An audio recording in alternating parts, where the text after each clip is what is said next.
কোনো মা কান্দে না তার মাইয়ার বিচার পায় নাই। এই ধর্ষণ একটা বলতে কথা নাই, সারা বাংলাদেশ হইতেছে ধর্ষণ মার্ডার।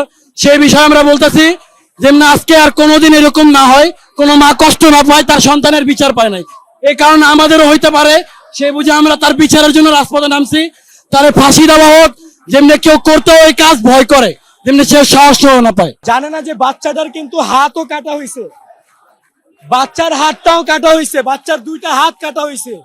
ও যে রিস্কার গ্যারেজে থাকতো, ওই রিস্কার গ্যারেজ থেকে রিস্কার অটোর যে ব্যাটারির যে বক্স, এই তিনটা বক্সও কিন্তু নেওয়া হয়েছে। এই তিনটা বক্স নেওয়ার উদ্দেশ্য ছিল ওরে টুকরো টুকরো করে ওরে বক্সে ভরে ফালাই দেওয়ার, ঠিক আছে।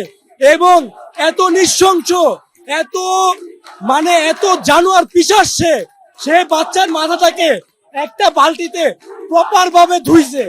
আপনারা যদি খেয়াল করে থাকেন, যে বালতিটা আপনারা দেখছেন বাচ্চার মাথাটা রাখা, আপনারা খেয়াল করলে দেখবেন বালতিটাতে কোনো রক্ত নাই। রক্ত এই জন্য নাই কারণ অন্য অপর বালতিতে বাচ্চার মাথাটাকে কমসে কম 100 বারের উপর ধোয়া হয়েছে, বাচ্চার হাত থেকে ধোয়া হয়েছে, বাচ্চার মাথাকে ধোয়া হয়েছে। বাচ্চার ছোট্ট বাচ্চা ভাই, ওর মাথাকে 100 বারের উপর ধোয়া হয়েছে। 1% পর্যন্ত ওর বালতিতে যেই মাথাটা রাখা ছিল 1 ফোঁটাও রক্ত ছিল না কোনো। ওদের পুলিশ যারা গেছে, পুলিশটা দেখেও হাঁপাইতেছে যে আমাদেরকে পানি দেন, আমাদেরকে পানি দেন। ওর একটু হাত কাঁপে নাই, ওর একটু বুক কাঁপে নাই ভাই। ওর আমরা বিচার চাই, দৃষ্টান্তমূলক বিচার চাই।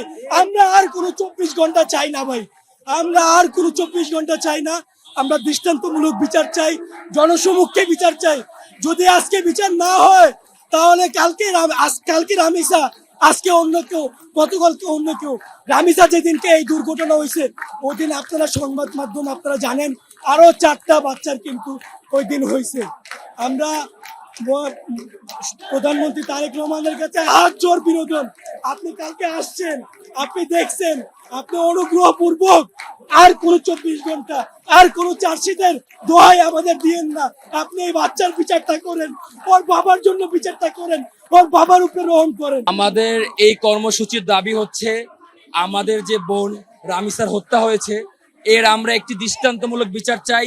এই দৃষ্টান্তমূলক বিচার এমন না যে তাকে জেলে নিয়ে আমাদের জনগণের ট্যাক্সের টাকায় দিনের পর দিন মাসের পর মাস খাওয়ানো হবে, পরে বাকি 5টা দর্শকের মতো রাজনৈতিক ফাঁক ফোকর দিয়ে বের হয়ে যাবে। আমরা চাই, আল কোরআনের সংবিধানের থেকে বড় সংবিধান, আল কোরআনে বলা আছে কোনো বিবাহিত পুরুষ যদি কাউকে ধর্ষক করে তাকে যেন রজব পাথর দিয়ে নিক্ষেপ করে জনসমুখে হত্যা করা হয়। সেই জায়গায় সে তার বউকে নিয়ে আমাদের ফুলের মতো বোন রামিসাকে হত্যা করেছে।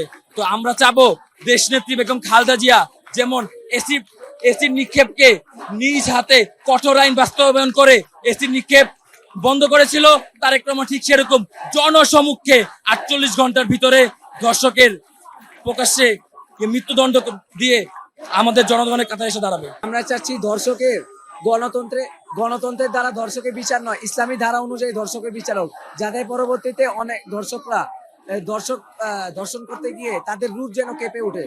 এই কারণে মাননীয় আইনমন্ত্রীকে আমি অনুরোধ জানাচ্ছি, ইসলামী ধারা অনুযায়ী ধর্ষকের শাস্তি এই বিলটা পাস করা হোক। বাংলাদেশের আইন কতটা দুর্বল হলে আমাদেরকে বিচারের জন্য রাস্তায় নামতে হয়? আর কয়টা রামিসার হত্যা হলে বাংলাদেশের ঘুমন্ত মানুষের মস্তিষ্ক সজাগ হবে? 48 ঘন্টা সময় দেওয়া হয়েছে, 48 ঘন্টা শেষ। এখন ধর্ষকের আমরা ফাঁসি চাই, আর কিছু না। আশ্বাস দিয়ে কি হবে? ফাঁসি তো দেয় নাই। অতটুকু বাচ্চার কি দোষ? আমাদের মতো হইলে আমরা মানতাম যে আমাদের মতো মেয়ে ছিল, রং ঝং করতো, জামা কাপড় ঠিক ছিল না, কিন্তু এতটুকু বাচ্চার কি দোষ? আমারও একটা 3 বছরের বোন আছে, এখন আমরাও রাস্তাঘাটে বেরোতে অনেক ভয় পাই। সরকারের উচিত ছিল ওই সময় ওকে জনসমুখে ফাঁসি দেওয়া। সরকার কেন বিচার করছে না এগুলার? আর কখন বিচার হবে? আর কয়টা মানুষ মরে গেলে বিচার করবে সরকার? 48 ঘন্টা সময় শেষ, এখন এটার বিচার আমরা চাই। আমাদের রামিসা তো নাই, শুদ্ধ সোনামণি তো দুনিয়া থেকে নিঃশেষ করে ফেলছে, খুন করে ফেলছে। তাহলে খুনি কেন দেশে এখনো জীবিত বেঁচে আছে? তাকে কেন খাওয়ায় পড়ায় বাঁচিয়ে রাখা হয়েছে? আমরা অবশ্যই তার বিচার চাই, দৃষ্টান্তমূলক শাস্তি চাই এবং খুব শীঘ্রই চাই।